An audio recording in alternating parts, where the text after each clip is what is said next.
your morning really good? Yes. Are you sure? Yes. So to make it better, let's start it through a prayer. Please stand up.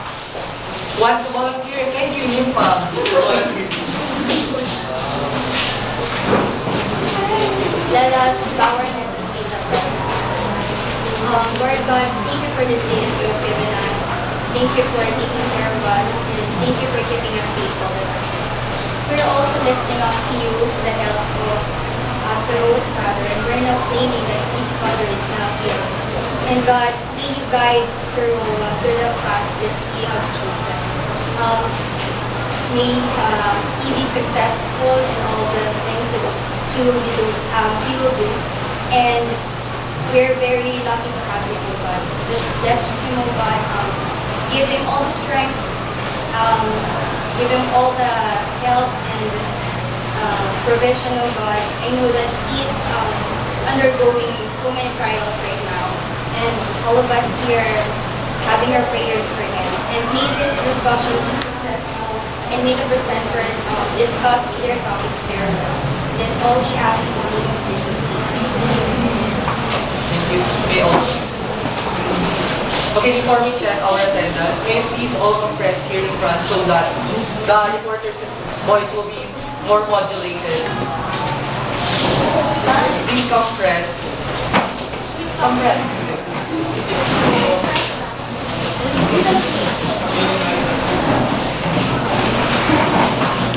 Occupy the vacant chairs.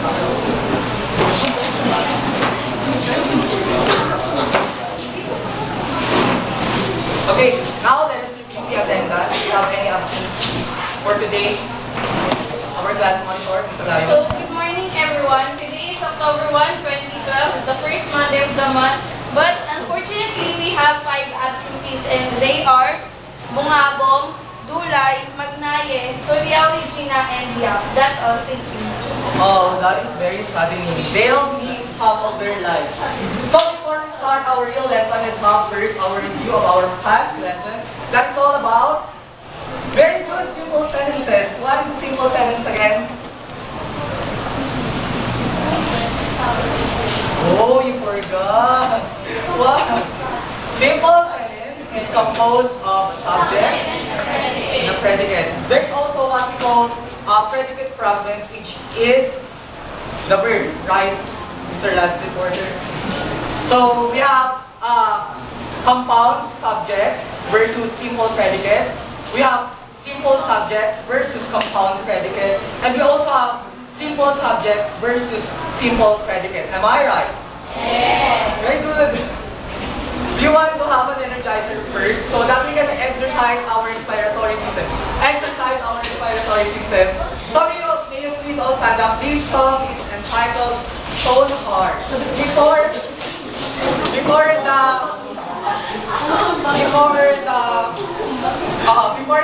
the oppression of the Gangnam Style, we first had this Stone Heart.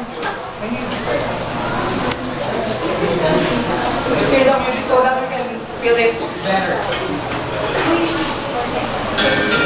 So this is the lyrics.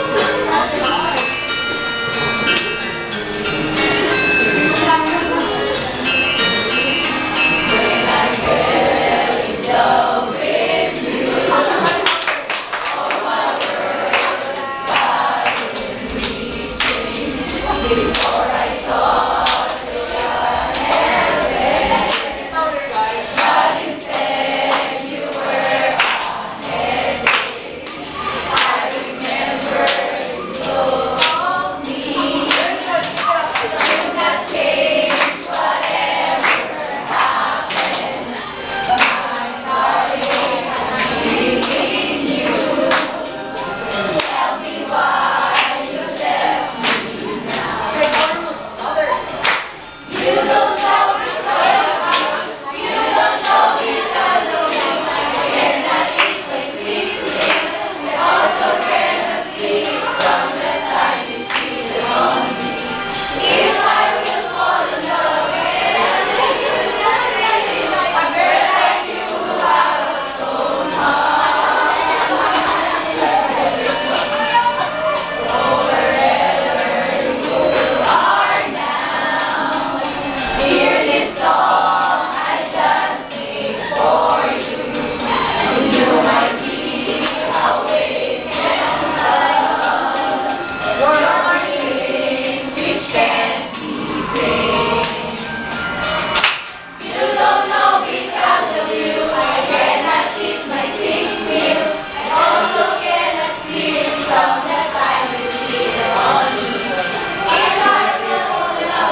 is that I intentionally did not intend to give you handouts because I want to be the most handsome person in this room, aside from Sir Luang, of course.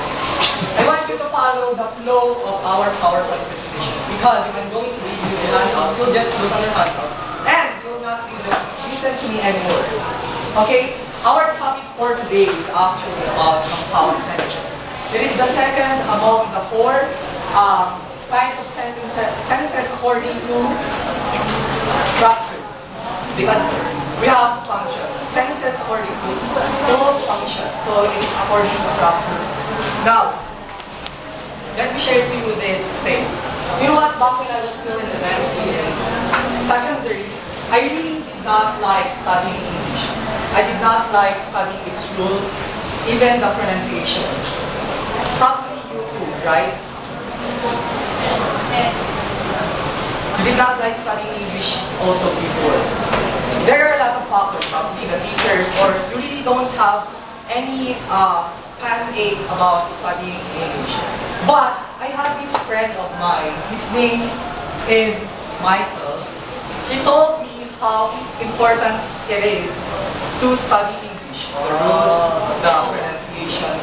So now, as you see, I'm a very good teacher. Now, I'm a teacher of English. That is because of my friend. I just want to recognize him. So now let's go to our real lesson, the compound sentences. What is a compound sentence? It is the definition of the word of the compound sentence. A compound sentence is actually a sentence that joins two independent clauses together with a coordinating conjunction or semicolon.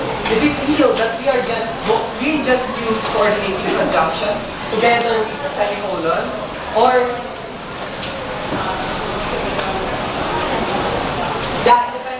the coordinating conjunction, what are those coordinating conjunctions again?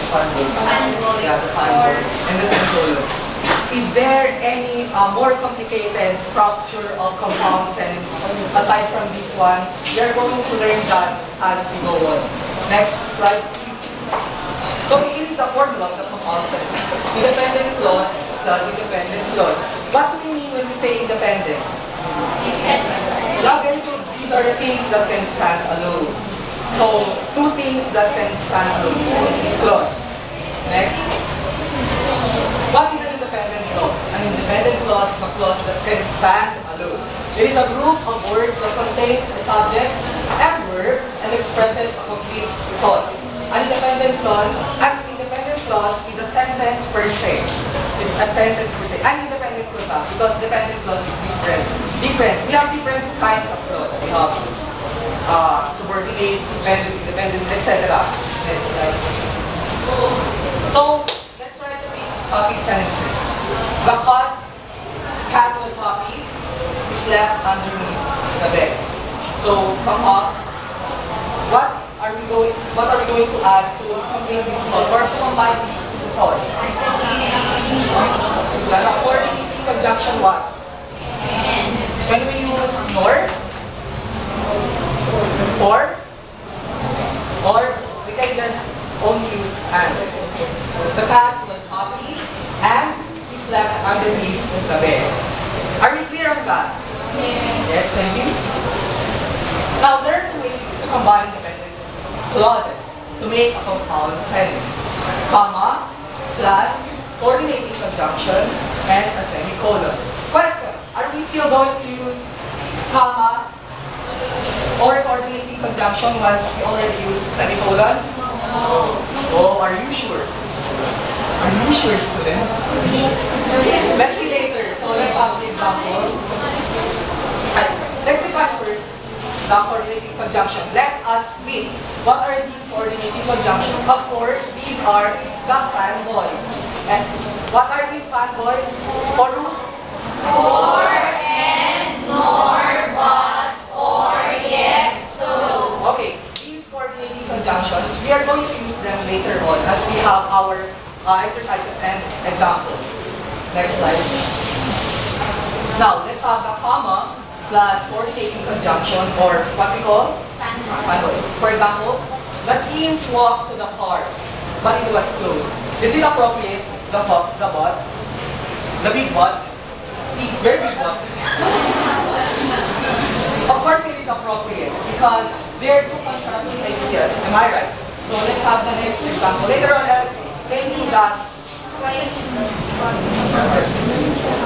Later, I'll explain that. I'll expound that. Okay, the gentleman did not know where the sound came from. So he hid behind the tree. Appropriate? Yes. Of course it's appropriate. Let's have the next slide. Later on, I'll expound that. But you will say, I'm so mabilis. Semicolon. Let's see now how we use semicolon. We can also use semicolon to create a false sentence since the two statements are equal. Example, the teacher applauded the class. The kids win with pride. What do you think is appropriate coordinating conjunction if we are not going to use the semicolon? And are you sure? Are you sure? Yes. Yeah, and very good. Let's have the next example. The dog ate. The cat slept. What coordinating conjunction is appropriate if we are not going to use the semicolon? What do you think? Yes. And are you sure? Yes. Okay. Yes. Are you really sure? Probably it depends upon the context. We have to put it in a context. We can use and we can also use it. But, right? So let's have the next. Now, these structural sentences have four general functions. What are these? The father is hardworking and the children are all happy. And you will just